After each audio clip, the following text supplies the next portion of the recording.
Hey there, Wendy here with Jazzydoodledesigns, and on tonight's Wind Down Wednesday, we're going to be talking about the Inktense pencils. I will touch on the Inktense blocks, but it's primarily going to be pencils because sadly I don't have the blocks. So grab your drinks, guys, and let's go. So tonight we're going to talk about Inktense, and I'm going to primarily stick to pencils because as much as I wish I had them, I don't have any of the blocks. So what is Inktense? We're going to discuss that and how it's different than other watercolor media, whether or not it's permanent. We're going to take a look at the color palette, the new 28 colors. We're going to discuss where to buy them. I will touch on the differences between the blocks and the pencils and give you a few reasons why you might want one or the other or both. And then we're going to discuss the techniques, the different methods to apply these pencils, how to activate them, and what mediums we can use to activate them. And at the end, just like with the other mediums on Wind Down Wednesday, I will do a time lapse of Matchstick Mouse where I use Inktense pencils and a Copic colorless blender to activate and blend them out. Inktense at first glance looks like a watercolor pencil, and it is water soluble like watercolor. However, the difference is that it is actually a transparent pigment ink. This ink, when fully activated and dry, becomes permanent. This means that you can add other mediums over the top without fear of reactivating them. It can be used on fabric and with other mediums with amazing results. Okay, so now for the fun stuff. Inktense recently released 28 more colors. So now there is 100 colors in the entire lineup, and they're all shown here. I have swatched them out in what I deem color family order, or an order I can live with. I have made one change here, and I've moved this one down 2 places, and this chart is available to you on my Ko-fi shop for free. There will be a link in the description below if you're interested in that. I also have the 72 chart available on the Ko-fi site for free, just in case you weren't wanting to get all 100. And they do have my color family chart. So if you're not familiar with that, look on my channel. There's a whole video on the whole how I put my pencils in number order, and I love it. But anyway, back to Inktense. The new 28 colors are not available currently as of the end of May 2023 in the United States. So your options for getting them, and this might not be an exhaustive list, but you can go to Derwent, and Derwent has pick a palette. I believe it's in increments of 6. But basically what you do is you can pick any pencils from Derwent to put in a tin. So if you pick their 24 tin, you could get 24 of the Derwent and not get 4 of them, or you could get 12 Inktense pencils and 12 light fast pencils, or whatever other, or I don't know, is Derwent light fast? I think so. I chose to get mine through a company called Cult Pens. Now, Cult Pens is out of the UK. They were really nice to work with. It was $77.70 for all 28, and they came in this nice wrap. When I got it, they were all in here, and then I just put them in my own case. But I thought that was a really nice option to be able to get all 28. I ended up using a 10% off coupon, and I will link one in the description below if you're interested in that.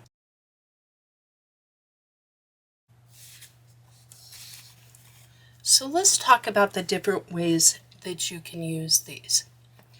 So, of course, just like colored pencils, you can go in and apply them dry and leave them just like that. You can go in and blend colors, deepen colors, just like a colored pencil. But in addition to that, I'm just going to make some little squares here, trying to make them as even as I can.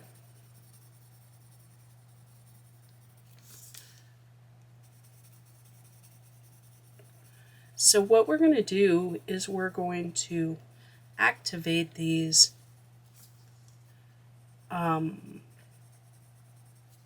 with water, with a colorless blender from an alcohol marker set, and such as Copic or Ohuhu, and then a Tombow colorless blender. So let's go in first with, you could use just water and a brush. It doesn't have to be a water brush, but I prefer water brushes. But you just want to go in and just making little circles, just activate the pigment. And you can see how beautifully those actually dissolve and activate. And then you can even keep, moving that color around. But like any watercolor, you are going to get that little distortion from adding the water.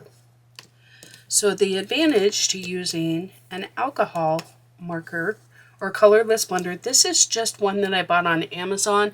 I'll put a link in the description below. It came in a pack of 6. I don't have them in front of me, but they are just colorless blenders with no brand name.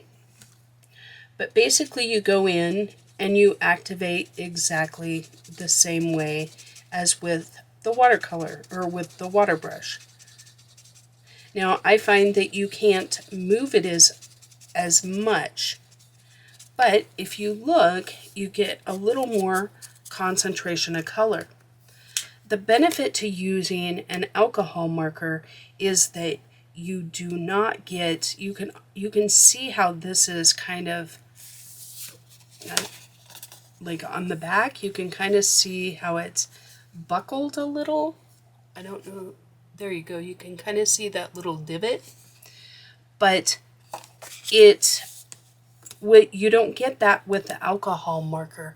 And once this alcohol marker dries, which it's already dry, whereas this water is still wet, so I can't go in and do my next layer on this until it is dry. So the alcohol marker has that advantage as well.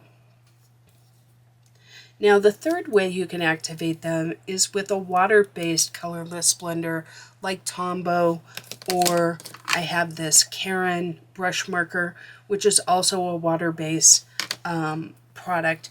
But any of these will work exactly the same way. You just go in and you just activate it. Now the one thing I will tell you about using this is you have to be very careful because it will cause your paper to pill. Now this is Spring Hill Bristol, which is actually a pretty great cardstock for colored pencils and a lot of mediums actually, but it doesn't lay down the water like the watercolor does, so you don't get the warping. But the difference is that you will cause damage, especially if you're using this on a paper like on Matchstick Mouse, for example. I would pretty much guarantee it would pill on something like that. So there's no right or wrong way to do this. You can see that the results are fairly similar. It's really unfair that I kind of moved. Let me do another one over here with the water. and I won't move it. I won't make it bigger and kind of dilute the color. We'll keep the color vibrant. Now with this, I find that you want your watercolor brush to be, you want water in it, but you don't want it soupy to where you're putting a lot of water down. And you can see that the vibrancy is definitely there, and I didn't get as much, although there is some. See if I can get it in the light again. There's a little bit of a divot there, but it's hard to see on camera. But you're going to get that anytime you use a water medium. Another way that you can do this is the Caran d'Ache color palette. Any little palette will work. This is a dollar store cutting mat. They come in a 2-pack for $1. What is the dollar store now? $1.50, $1.25, something like that. So these are very reasonable. I've had this for a while. You can see it's kind of stained. That's fine, but it has a rough side and a smooth side, and I'm going to use the rough side, and I'm just going to apply a little bit of that pigment right there on the palette. An alternative to this would also be watercolor paper. So any watercolor paper, you could also make a little puddle of color there. And what you're going to do is you're just going to pick it up like paint and paint it on to your surface. So using it on the palette, you can go in and mix up your color and apply it like a paint. The advantage of doing it this way is the two advantages I see is, one, you never have to fear getting a line. Let me show you what I mean. If you go in hard like that and you make really hard marks, and then you go in and you try to blend this out, it can be very hard to get that line out. You can still see your line mark, especially if you go in really hard.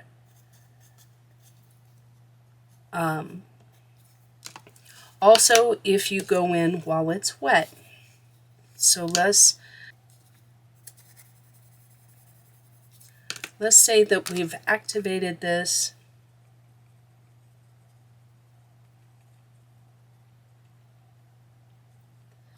And we've got it all activated. If I go in, I picked fuchsia. If I go in with another color, it is going to be significantly darker. But as I try and blend these out, Inktense is pretty forgiving, you can see, but this paper is good quality paper. On other papers it's not as forgiving, but you can get these remnants of your lines. When you use a palette like this and you apply it this way, you will never get those stark lines. So use that to your advantage. Now, the other way that this is an advantage is, let's say that you can't afford 100 Inktense pencils. So you buy the 12 pack or whatever. You can take any two colors, activate them, and then mix them right on your palette to create another color. And you can keep messing with that and decide, oh, I want it to be a blue or purple. So you can just add more blue and create another color. So as long as you can afford a magenta, a yellow, and kind of a blue like this one might be good, lapis blue, or a similar blue color, you can create any color that you need. That is another way. The last way that you can apply these is you can go directly to the tip. So I can come in with my watercolor brush, and I don't know if you can see that, it actually creates a very pigmented wet tip on your pencil. And you can get quite intense colors by going tip to tip. So what I find is nice about this is you can go in and you can add to, let's see, we're dry there. Let's say I wanted a little bit darker on this one edge. I can go in and just go directly to the tip and just add my color in here where I would like. And blend it out. Now, your pencil is a little bit soft right here while it's wet, but you can just leave it out. It will air dry and it won't hurt it at all. Now, I have seen people say not to do that because it'll harm your pencil. Guys, this part of your pencil is wood. Water, when left directly on the wood, that would not be good for it. So I don't recommend filling up this with water and sticking your pencil in it. That is not what I recommend, because you could do damage to the wood of your pencil. But Derwent themselves actually talks about the tip to brush to tip method.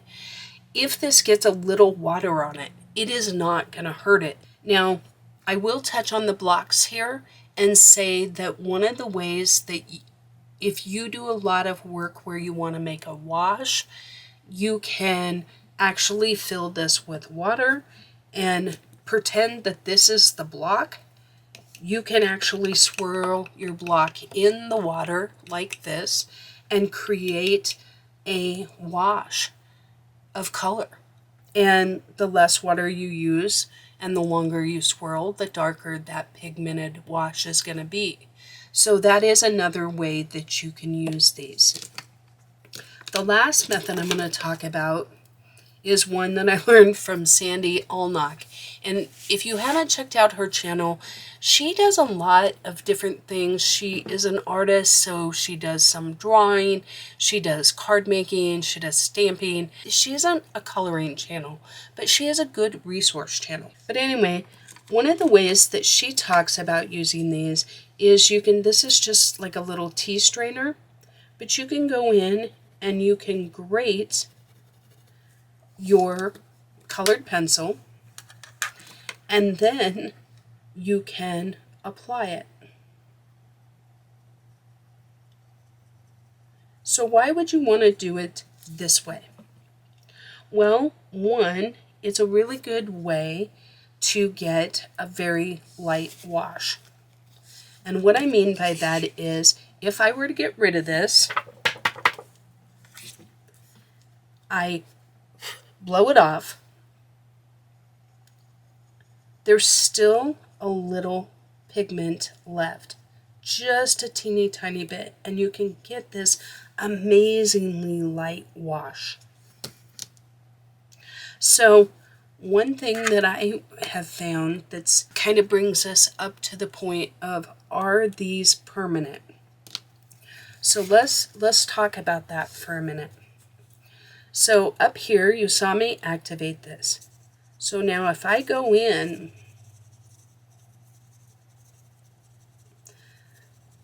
I mean, I am really, really scrubbing that. And you can see there's a teeny tiny bit of color there.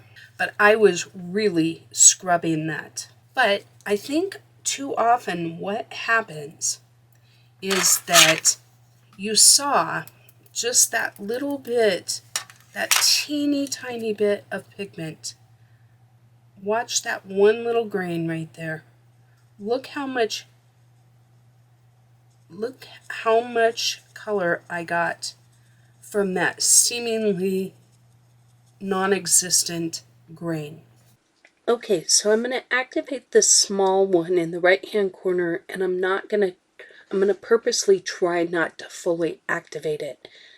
Then I'm going to do one in water, one with an alcohol marker, and one with a Tombow colorless blender. Then we'll set it aside and let it dry. Next, I want to talk about just how to use these in general. So I stamped these. This side is with an alcohol-friendly ink. And let's go in. We'll just use our same colors here.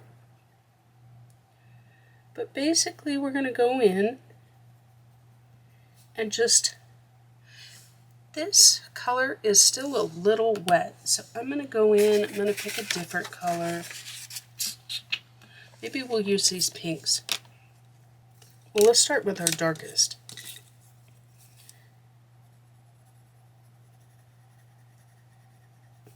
And we're just going to go in and lay that down. Then we'll go in with our medium, much like you would with colored pencils. And then wherever we want our highlight, we'll go in with our fuchsia.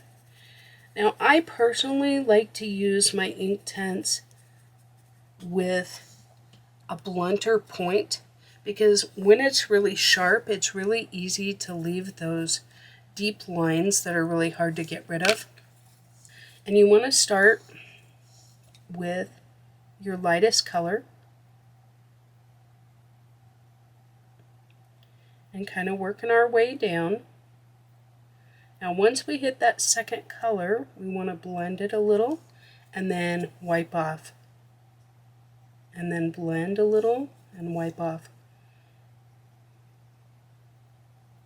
Because once we start hitting these darker colors, if I were to drag this up, we're going to lose all of this lightness up here.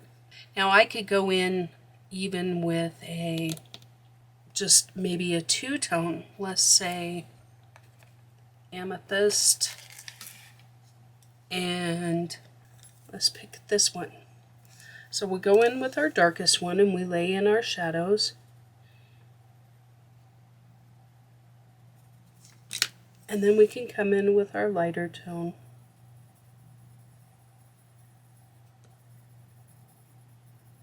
So we don't have to do 3 colors, but we can. You bring that out just a little bit. And this time I can use the Tombow, starting from our lightest color and working our way down into the deeper tones.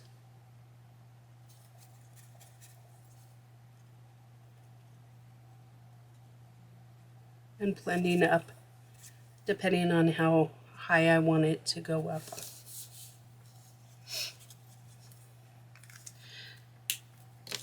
Now we can do the same thing here.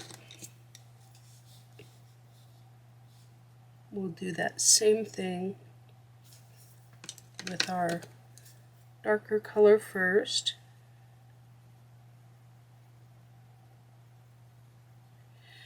Here I still got to let this dry before I can work it again.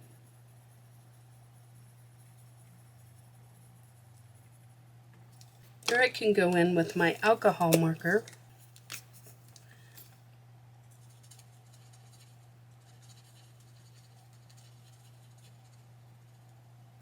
as I get to the darker. I can brush off as I need to. I don't find I have to brush off as much with the alcohol marker as I do the water-based markers. What's nice about this is literally in seconds I can go back in with my darker tones and I can add color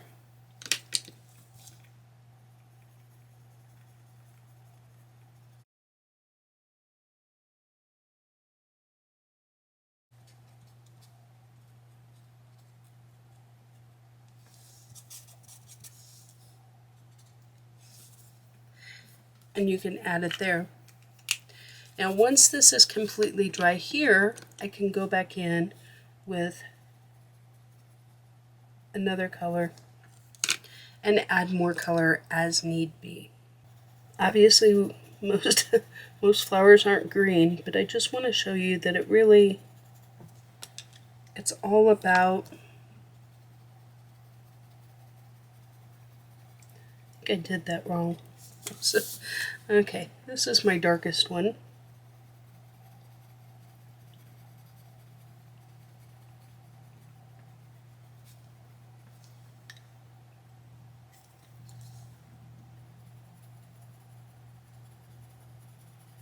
So your middle tone is what you want the overall color of the object to be.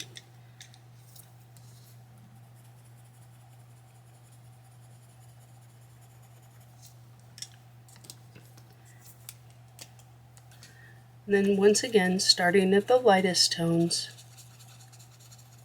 we're going to work our way down. I really like working with the alcohol marker. I just find I don't have to work as hard with the blend.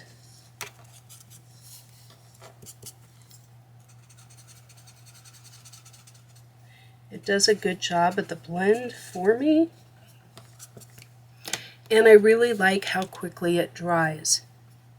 Now this one I kind of messed up and I went darker, and then I have that lighter there. So let's see if we can fix that. So we'll put our lightest out here on the edge. And then I'm going to go in with that medium tone.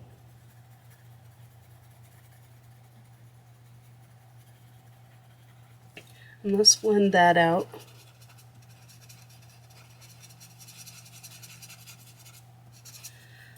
Now as you can see, that's not exactly a good blend. So now I'm going to come in and I'm going to put some of that darker at the base there. And then we'll blend that out.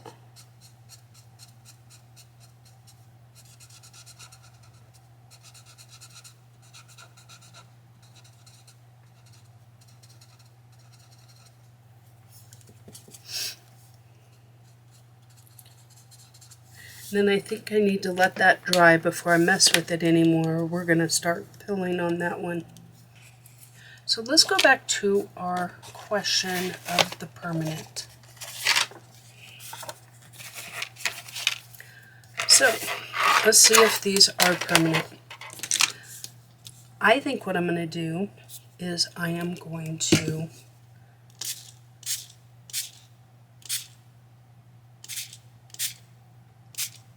spray these with water. You can see that this one is starting to activate. Here. Remember where we didn't activate? On this side especially. So we have some activation. I don't see anything going on with the others. So getting with making sure my brush is clean.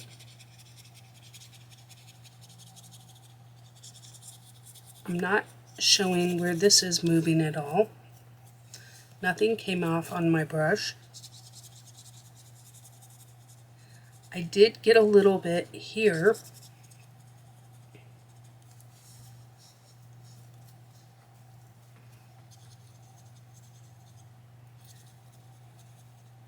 I feel like this is really scrubbing it. And I did put a lot of water.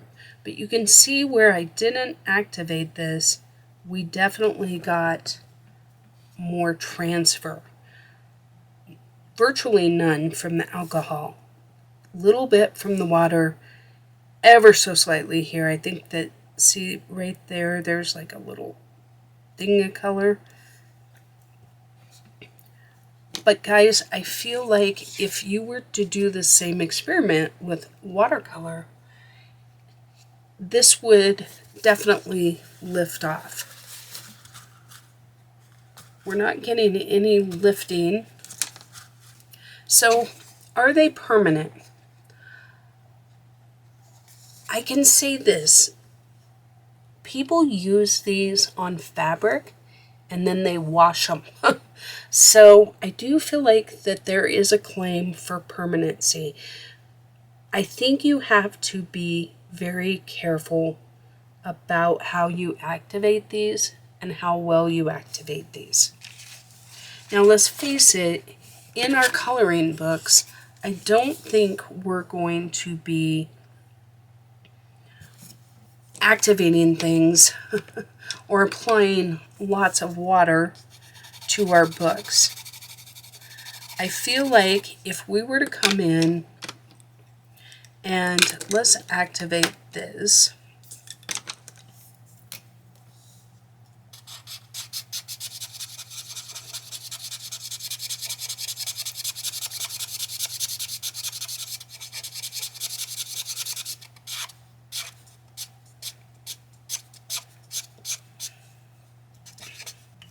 We'll let that dry, and then let's go, and what would be a good test? Maybe a red.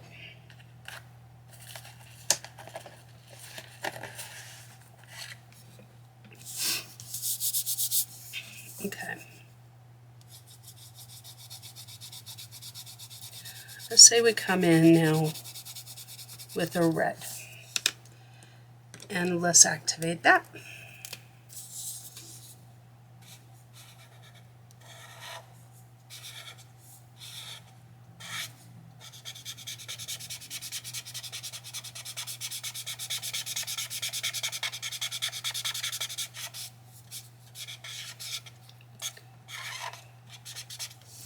So these are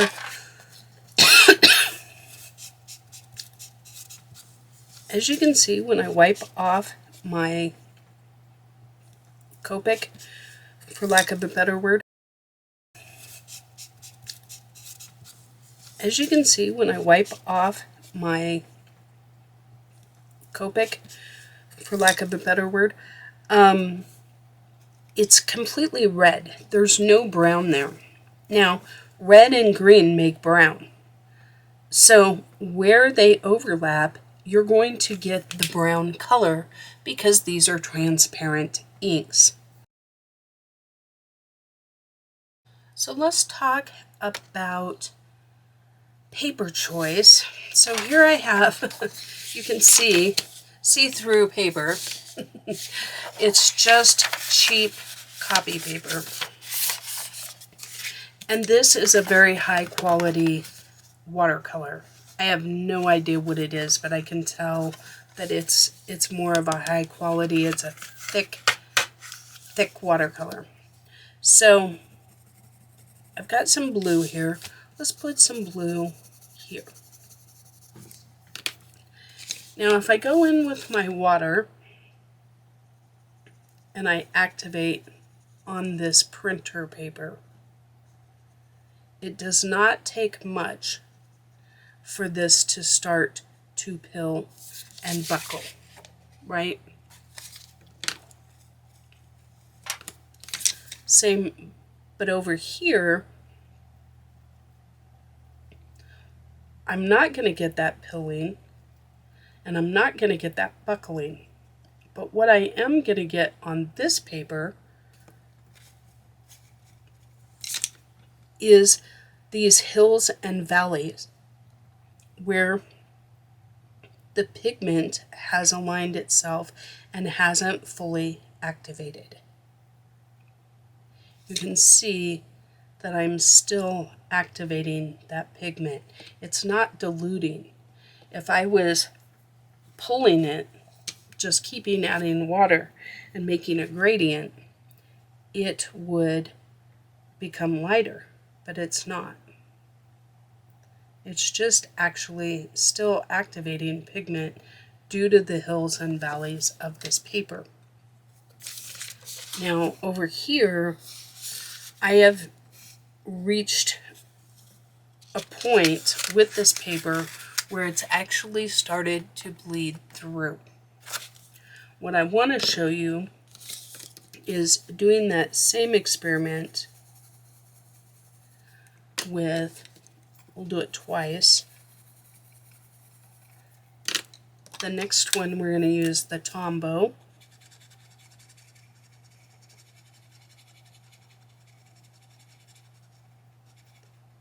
We're already getting pilling here and here with the Tombow, which I don't get as much pilling with the watercolor brush.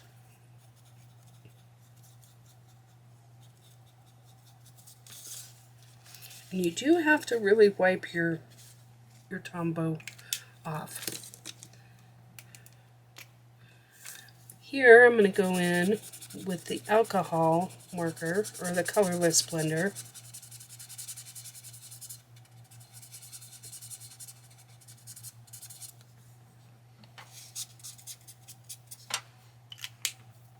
Now, here you get more pilling. Here you get more buckling. So if you look at the paper, with the Tombow, we got bleed through, not as much as the water. With the alcohol, we got no bleed through. And this is see-through paper. This is the cheapest paper you can get. So when I did my Inktense, here's the Inktense that I'm going to show you the time-lapse of. I used the alcohol marker, and even on this cheap book, we got no bleed through. And this little bit of warping, I don't know if you can see, that is because I used Winkastella over these dandelions or whatever they are. I decided to break my own rule of one medium per page, and I did put some Winkastella on it just to give it a little shimmer and shine, because why not? So I wanted to show you that. So let's talk about the layering. So let's say that I went in with, we'll put some fuchsia on this side, and let's put some green on this side. And let's activate those.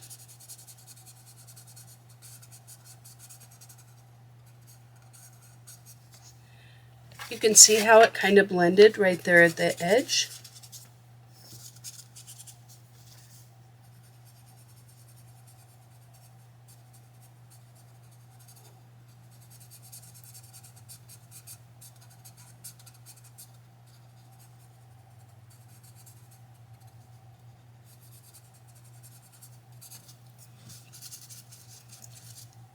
So they layer up really nicely, and I can keep going.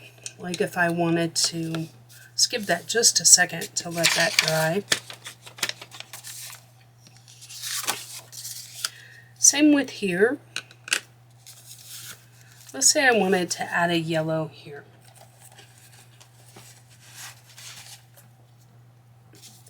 So we're going to come in with our yellow, and just on the tippy tips, we're going to add a little bit of yellow.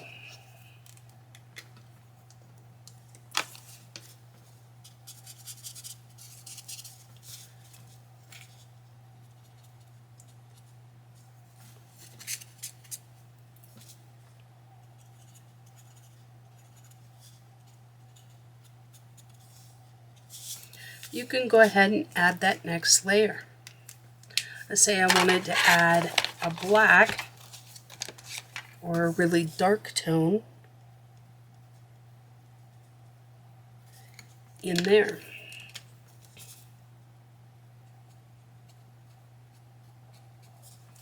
I can go in and activate them, or I can go in and I can add that color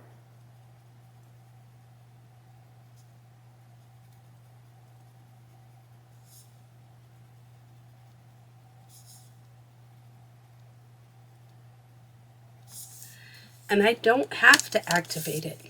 I could keep it just like that.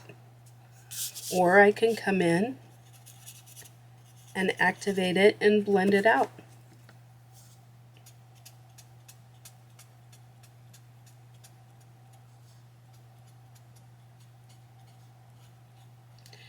The choice is mine.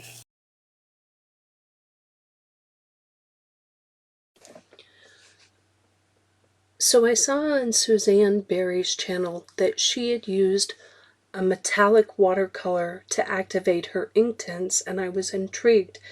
So I laid down 6 different colors of Inktense, and then I used these color shift homemade watercolors by, I don't know how to say it, Iule, Iuile, that I bought off of Etsy. And these are fabulous, amazing color shift watercolors, especially on dark colors. So like if you use these on black, they're just amazing, but they're not that great on white. But I really like how it turned out when I put them on the Inktense, because it activates the vibrant color of the Inktense, and then in addition to that, we have the color shift of the watercolor, and to me it's really amazing. So I decided to go in for a second round here using the same Inktense colors, but using a different color shift on the top, and gives us significantly different results. So I really enjoyed this experiment, and I hope you did too. I look forward to trying this out on something like a dragon or a mermaid. I think it would be amazing. Just look at those beautiful colors.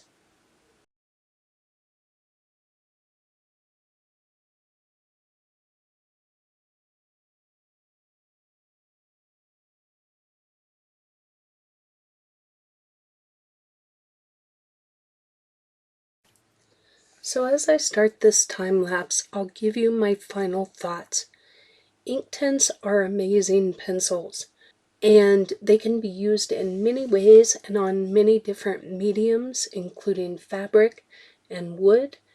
They are, we'll call it semi-permanent.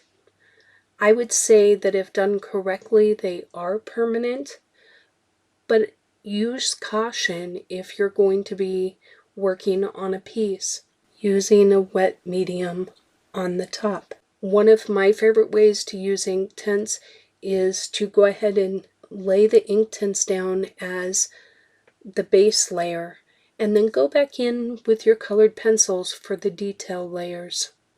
A couple of things that I didn't really discuss much of in the video was the other 2 ways that you can buy Inktense. That is in blocks, and you can also buy them in pans of paint, like watercolor paint. So they're already in the little individual half pans, and they're available at any of the Dick Blick or Jerry's Artorama, those type of places, and of course from Derwent themselves. The biggest that I've seen in the paints is 24, and the blocks come in 72. So why would you buy one over the other? Personally, I feel like for color books, the Inktense pencils are the most logical choice. However, if you were an artist that worked on canvas, trying to cover a large area like that with a pencil isn't very practical, and that's where those blocks can really come in, because it's 100% pigment, and you could lay them flat against the canvas and use them on their side. Also, like I said, you can stir them in water and create an actual wash that you can apply with a paintbrush. Neither of those is very practical for coloring books though. Now, the one advantage, if you have blocks, you can scrape pigment into an empty watercolor tin or pan yourself, and mix it with just a little bit of water and create your own paint. And you could refill that as often as you wished. So that is one advantage of buying the blocks versus just buying the paints. However, if you're someone that likes watercolor and is proficient with a paintbrush, those pans might be the way to go. I think a set of 24 they're like $42. My other thoughts are, I love using it with this Color Shift watercolor, but I could also see activating it maybe with Wink Stella. That would also be something that you could use. You could activate these with Gamsol, though I see no need to add a toxic substance when water works just as well and alcohol works even better. If you're wondering why I left the little halos around dandelion pods initially, I have no idea. I don't know if in my mind I was thinking they were something that was glowing or what.